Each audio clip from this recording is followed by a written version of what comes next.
आज हम नया टॉपिक पढ़ेंगे जो कि पिछले वाले टॉपिक के साथ ही था, लेकिन वो फिर वीडियो बहुत ज़्यादा लंबी हो जाती और हम नहीं चाहते कि आप बोर हो जाए। सो इस वजह से मैं इस पर रिकॉर्ड कर रही हूँ। आज का जो टॉपिक है वो है फूड वेब्स। तो फूड वेब्स की जब बात होती है तब हम फीडिंग रिलेशनशिप को एक बहुत बड़े लेवल पर दिखा रहे होते हैं, क्योंकि सिर्फ एक फूड चेन जिसमें से 2-3 ही लिंक होते हैं वो सारे लिविंग ऑर्गेनिजम्स या फिर एनिमल्स के फीडिंग रिलेशनशिप को कवर नहीं कर सकता। ठीक है, तो एक फूड वेब के अंदर आपके पास हजारों फूड चैन हो सकते हैं। ठीक है, single food chain do not give the complete picture of the feeding relationship between the animals and plants. Rabbits, of course, do not feed entirely on lettuce, and foxes do not eat rabbits all the time, just as humans do not live entirely on fruit. Every organism is involved in several food chains. For example, look at the food chain shown below. अच्छा, अब यहाँ पर बताया गया है कि सिर्फ single food chain हमें कंप्लीटली नहीं बता सकते फीडिंग रिलेशनशिप के बारे में। और रैबिट्स है, इस तरह ह्यूमन बीइंग है, वो सारी ज़िंदगी फ्रूट खा के नहीं गुजार सकता। हम लोग वैरायटी ऑफ फ्रूट्स खाते हैं, इस तरह रैबिट्स भी सारी ज़िंदगी लेट्यूस खा के नहीं जी सकता। फॉक्सेस भी रैबिट्स पर ही फीडिंग नहीं करते। ठीक है ना, अगर ये लोग नहीं कर सकते, हम लोग नहीं कर सकते, तो वैरायटी ऑफ फूड हम लेते हैं तो उसको हम शो करने के लिए फूड वेब का इस्तेमाल लेंगे। उसमें से फूड चेन बहुत सारे इकट्ठे होंगे और वो एक फूड वेब बनाएगा। ठीक है, अब आप ज़रा देखिए, सबसे पहले रोज़ है। यहाँ पर रोज है तो रोज की तरफ आ रहा है बी। ठीक है, यहाँ पर रोज है, रोज की तरफ आ गया बी। इस पर इसने फिर के से नेक्टर ले लिया। अब अगर आप देखिए रोज है तो रोज से ग्रीन फ्लाई भी आ रहा है और फिर एक ब्लू टिट है जो कि एक बर्ड है, वो उस ग्रीन फ्लाई को खा रहा है। आपके पास दूसरा फूड चेन हो गया है। ब्लू ब्लू टिट है, उसके ऊपर स्पैरो ऑक है, ये इस पर फीडिंग कर रहा है। तो एक रोज से 2 फूड चेन क्या है, वो जा रहे हैं, वो इंटरकनेक्टेड हो रहे हैं। अब अगर इधर देखिए लेट्यूस है तो लेट्यूस के ऊपर स्लग है, स्लग उस पे फीड कर रहा है।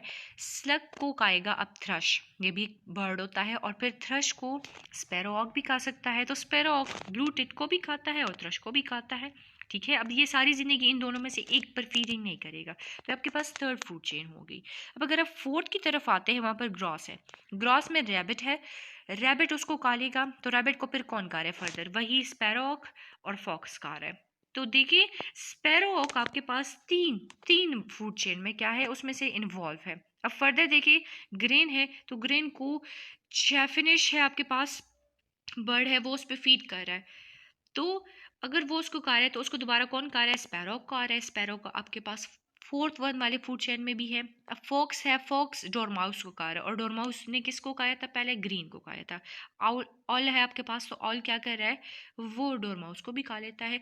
तो इसमें से अगर आप मेनली देखें तो एक ही चीज़ एक से ज़्यादा फूड चेन में होती नज़र आ रही है हमें। तो इसका मतलब ये होता है कि जितने भी फूड चेन होते हैं हमें फूड वेब में नज़र आते हैं, वो भी एक दूसरे के साथ इंटरकनेक्टेड होते हैं। अब अगर एक जगह पर रैबिट की पॉपुलेशन बिल्कुल कम हो जाती है तो वहाँ पर अगर फॉक्स सारी ज़िंदगी सिर्फ एक ही चीज़ पर फीडिंग कर रहा होता है तो वो तो मर जाएगा, उसकी पॉपुलेशन भी ख़त्म हो जाएगी। इसी वजह से वेराइटी ऑफ एनिमल्स पर फीडिंग हो रही होती है। ठीक है, तो ये था फूड वेब के बारे में। फूड ठीक है, अब इकोसिस्टम के अंदर एनर्जी का फ्लो कैसे होता है इसको हम डिटेल में पढ़ेंगे इस वाले टॉपिक में। The sun is the energy source for nearly all living things. Energy flow from one chain to the next along a food chain. Producers convert the light energy from the sun in a chemical energy in food. अब यहाँ पर ये जो producers वाली बात बताई गई है ये फोटोसिंथेसिस की बात है। यहाँ पर प्लांट्स की बात हो रही है कि प्लांट्स फोटोसिंथेसिस का प्रोसेस करके लाइट एनर्जी को ट्रैप करके उसको केमिकल एनर्जी यानी ग्लूकोज में कन्वर्ट कर लेते हैं। सन हमारे पास मेन सोर्स ऑफ एनर्जी है, और एक यानी जो फूड चेन होता है उसमें से एक लिंक से दूसरे लिंक में वो क्या करता है, वो फ्लो कर रहा होता है। ठीक है, some of this energy is used by plants in respiration, while the rest is stored as a starch or used to build up other chemicals like protein and fat. अब क्या होता है कि कुछ एनर्जी तो प्लांट्स खुद भी use कर लेता है रिस्पायरेशन के लिए, क्योंकि जिस टाइम ग्लूकोज बन रहा होता है उस टाइम बाय प्रोडक्ट में ऑक्सीजन बन रही होती है, तो फिर उसको रिलीज़ किया जाता है। वाटर वेपर्स को भी रिलीज़ किया जाता है थ्रू स्टोमेटा जो लीफ के लोअर एपिडर्मिस पर होते हैं। इसके अलावा अगर बहुत ज़्यादा हमारे पास एनर्जी है तो उसको in the form of starch क्या कर दिया जाता है, स्टोर किया जाता है। और कुछ केमिकल्स भी होते हैं और प्रोटीन्स भी होते हैं या फैट की सूरत में प्लांट्स में क्या होते हैं, स्टोर होते हैं। हमारी बॉडी में जब एनर्जी को स्टोर किया जाता है तो वो ग्लाइकोजन की फॉर्म में होता है।